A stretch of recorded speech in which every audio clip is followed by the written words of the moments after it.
I'll just send you the file. You can edit it as you see fit. Okay. All right. All right. Well, hello and welcome to Take Back Time. My name is Penny Zenker and I'm your host.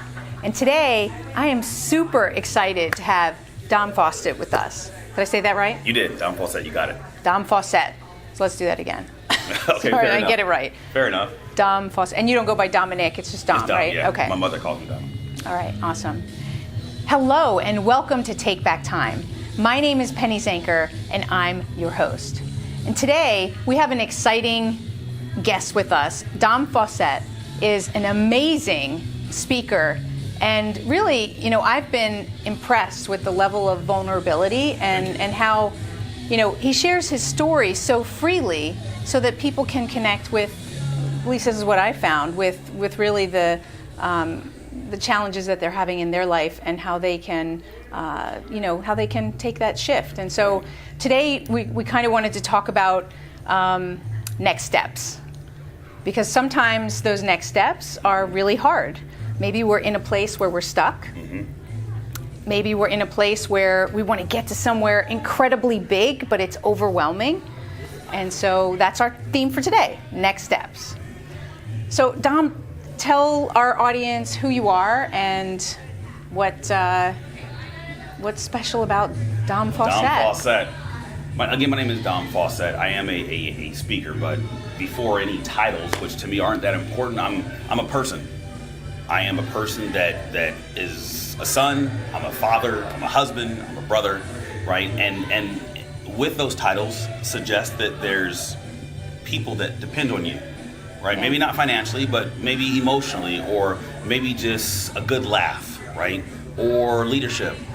And well, there's expectations with there those are roles, right? Expectations from those ourselves roles. and from other people. Totally are. And you bring up a valid point with ourselves first. Yeah. But you brought up just the next step, taking the next step, and I know in my life personally, I've missed the boat on taking the next step, and I think many people have. But so what do you mean by that? You've missed the boat on taking the next step. I overthought it. I had an opportunity to take the next, and if I would have just taken that step, or I might call it a leap of faith. Oh, right. And so you didn't take the step because of fear or fear. whatever. Oh, totally fear. Right. Totally fear. And one of the things that, we're not going to do, okay. That's okay. All right, fair enough. Oops. This is live, right? Yes, it is. All right. Okay. Speaking of next steps. But anyways, I digress. But I'm bummed. Right, exactly. I am a veteran. I was an Air Force K-9, and once I got out of the military, I became a cop. And I just wanted to make a difference in people's lives. Which, what happens in law enforcement on TV isn't always what happens in real life. And I got to a point in my law enforcement career where I was fed up. I was done.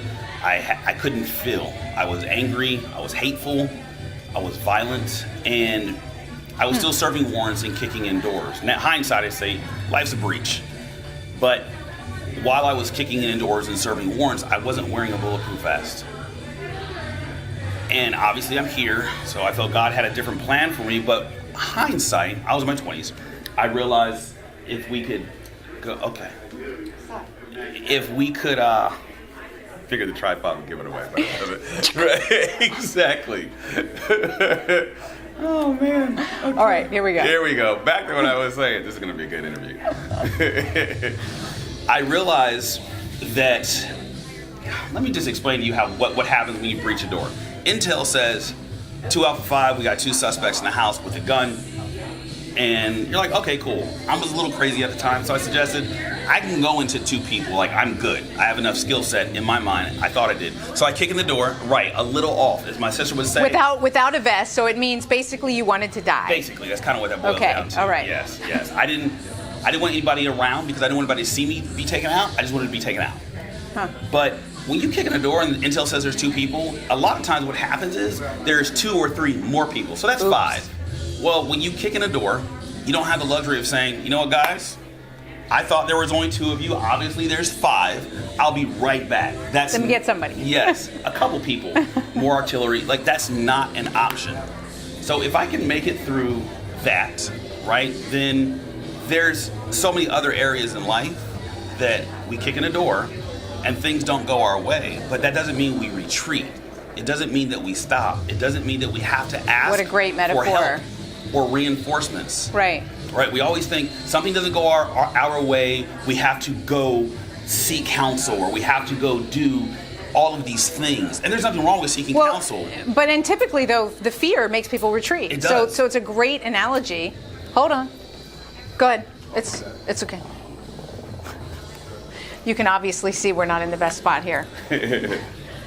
So that's a great metaphor, right? For that's what happens, is that most people, they get afraid of what's next, what they see when they open the door. And so quickly shut that door. Right. So hopefully they didn't see me, right? And Right. I can Right. retreat. But obviously that wasn't an People option will for see you. Right. You Right. keep the door open. And the truth is it's really not a viable option for us either in any situation. Well, I shouldn't say that. One of the things one of my business coaches said to me, he asked, because I was about to drop a bunch of coin on some marketing. And he said, what can you do on your own? What more can you do? I ask myself at the end of every business day, I'm self-employed and I work from home most of the time, what can I do next? What can I do next? So before I go to bed, is there a blog I can write? Is there a video that I can do for social media specific to my niche? Right? What more can we do? And when so many people, and I was almost there, pay people to do things that you're really not that busy. If you cut away the fat, right. You've already kicked in the door. Engage. Right. You have the tools. We've been through too much in life to not be able to deal with the little things that are on our desks. Absolutely. And I find if you stay in motion, right, you're not retreating, but you're staying in motion, you're going to get the feedback you need. Yes. So that you can pivot where you need to pivot, Definitely. Right? But what happens is you've got to take that next step. You've got to stay in motion. Exactly. So when you get overwhelmed, do you ever get overwhelmed? Of course. So when you get overwhelmed, let's say, and I can imagine you're probably a big goal seeker, right? Yes. Because I just can tell that about you. We have something in common. Driven. So when you've got that big goal and you feel overwhelmed, what do you fall back on? I will go skateboarding. I will go play soccer with my son. I will play Nerf guns wars in the house with my son. If my son's at school, my wife's at work, and it's the middle of the day and I'm overwhelmed, I'll go for a run. I'll go to the gym.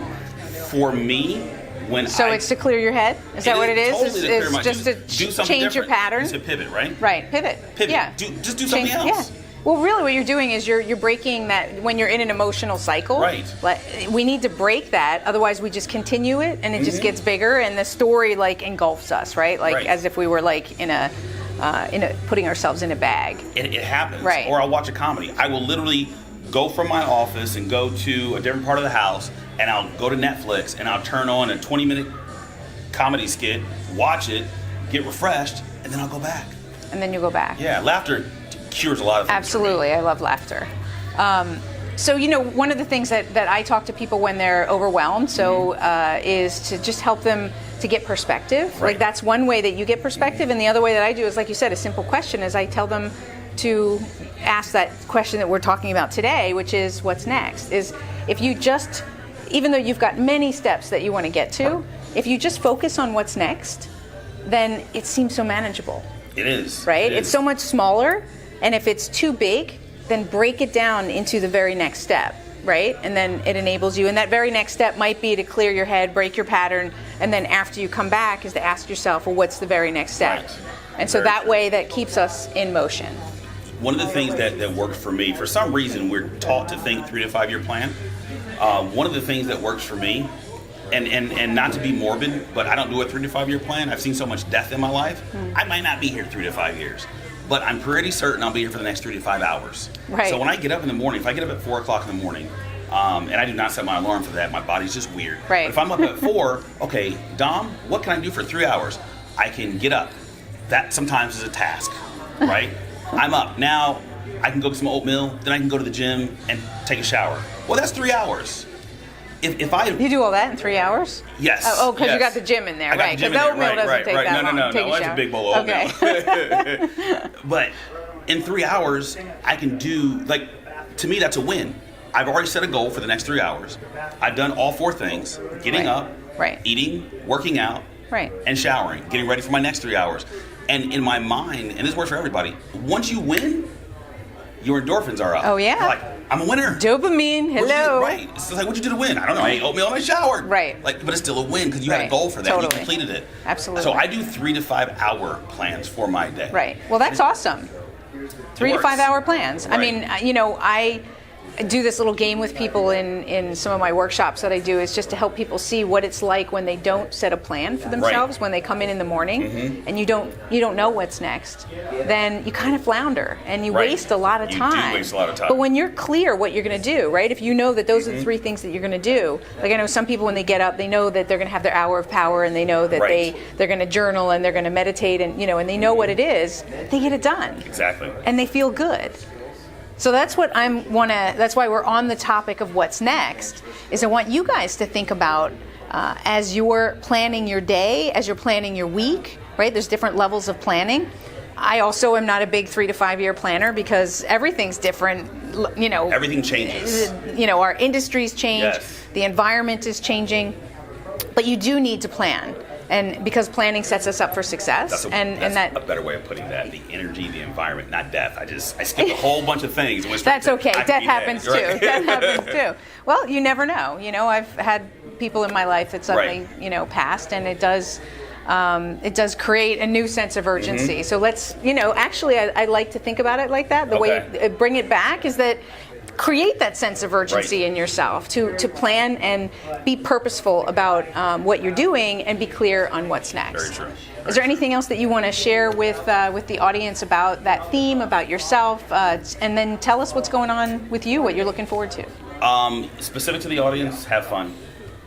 Don't sweat the small stuff. It's easy to say don't take life serious, and I was just sharing with you, as a police officer or in the military, you witness a lot of things, and more than once I've stood over a man as he's breathed his last breath, and to see somebody have agony and regret and sorrow in their eyes as they have seconds left, like I never wanted to be that person. So I make sure to have fun. I haven't always liked everybody in my family, but I found a way to find something about them. Well, now they know. I like, totally. They do know, right? Now they know. Right. But even prior to this, like just for forgiveness. So what I'm working on now is just celebrating my first year in entrepreneurship, having a great time. And one of the things I learned from you, as I've never met you before, but I was sharing with you kind of why I'm here.